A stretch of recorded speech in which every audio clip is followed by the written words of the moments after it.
Yo, what's up mga ka-treasure? Hobby store review tayo ngayon and hindi ko alam kung aware kayo pero meron ditong Gashapon store sa One Ayala, Makati. Pasok tayo sa loob to check what machines they have. Let's check them out. Let's G!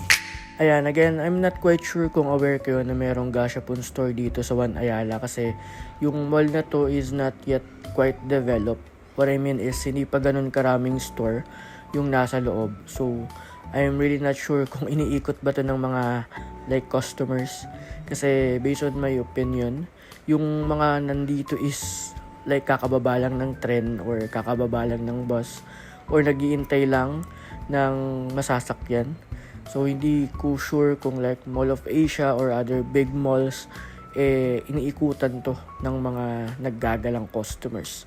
Pero balik tayo sa Gashapon store na to. So basically, this store is not that quite big kumpara dun sa mga ibang Gashapon stores na napuntahan natin. Pero it doesn't mean na hindi siya maganda. So napaka-minimalist ng store na ito. Napaka-white ng itsura niya. Kung nakikita niyo yung yung store na yan, walls are white, floors are black and white, then ang liwanag ng lighting. So it's very simple.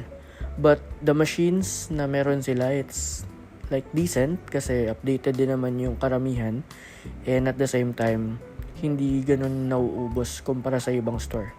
One reason is hindi nga ganun karaming customer yung napunta, so hindi siya laging na out of stock, and yung laman ng machines ay mostly sobrang dami pa din.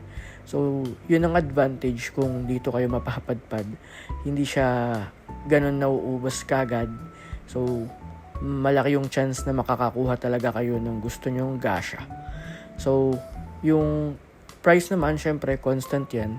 It's SRP, and ticket price or token price rather is similar to others. Wala namang magbabago dun.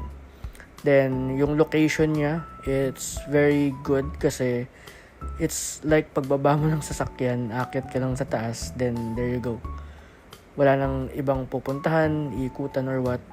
Napakadali niyang puntahan. Very accessible, kumbaga. So, napaka-advantage nun. Kasi some malls, you need to ride many, like, pampasaherong sasakyan bago ka makapunta. Dito, just bumaba ka ng One Ayala, umakit ka sa taas, punta ka sa bandang dulo, katabi ng neutral grounds, then nandun ka na agad. Diba? So, ganun siya kaganda when it comes to its location. Yun yung tingin kong pinaka-advantage niya aside from the traffic ng customers na hindi ganun karami. So, basically, yun lang naman yung kailangan nating malaman for this store. Kasi Gashapon store din naman to, and wala naman siyang pinagkaiba kumpara sa ibang Gashapon store na na-review na natin.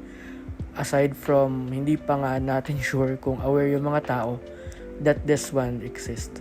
Pero ayun lang, ni-share ko lang. So visit nyo na lang itong store na to or branch here at One Ayala, Makati. So ayun lang.